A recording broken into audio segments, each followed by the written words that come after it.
தற்போது கிடைத்த அண்மை செய்தி. சிவகங்கை மாவட்டம் திருபுவனம் காவல் நிலையத்தில் இளைஞர் அஜித்குமார் அடித்து கொல்லப்பட்ட வழக்கில் மடப்புரம் கோவில் காவலாளி அஜித்குமார் மரணம் தொடர்பாக மதுரை மாவட்ட நீதிபதி ஜான் சுந்தர் விசாரணையில் ஈடுபட்டிருக்கிறார்.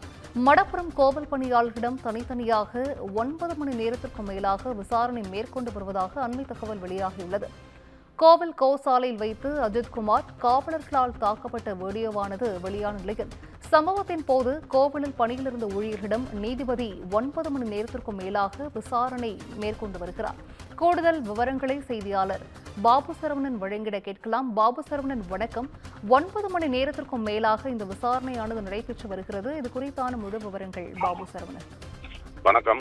சிவகங்கை மாவட்டம் திருப்புவனம் மடப்புரம் காளியம்மன் கோயிலில் காவலாளியா பணிபுரிந்த அஜித்குமார் என்பவர் கடந்த 27ஆம் தேதி காவலர்களால் விசாரணைக்கு அழைத்து செல்லப்பட்டு உயிரிழந்தார்.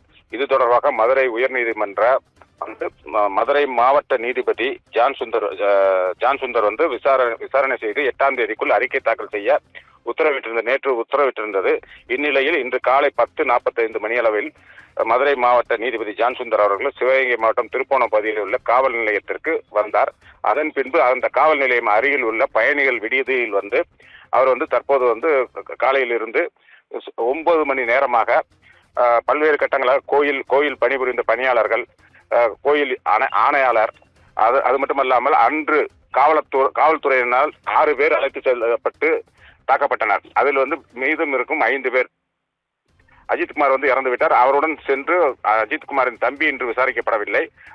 அவர் போக ஆட்டோ டிரைவர் அருண்குமார் மற்றும் ஒரு 3 பேர் காவல்துறையினர் அன்று அழைத்து சென்று கடுமையாக தாக்கினர்.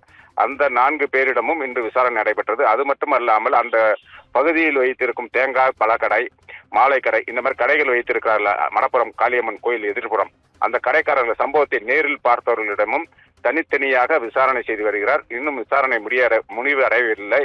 9 மணி நேரமாக மதுரை மாவட்ட நீதிபதி ஜான் சுந்தர் இப்பொழுது விசாரணையில் ஈடுபட்டு வருகிறார். விவரங்களை வழங்கியமைக்கு நன்றி பாபு சரவணன்.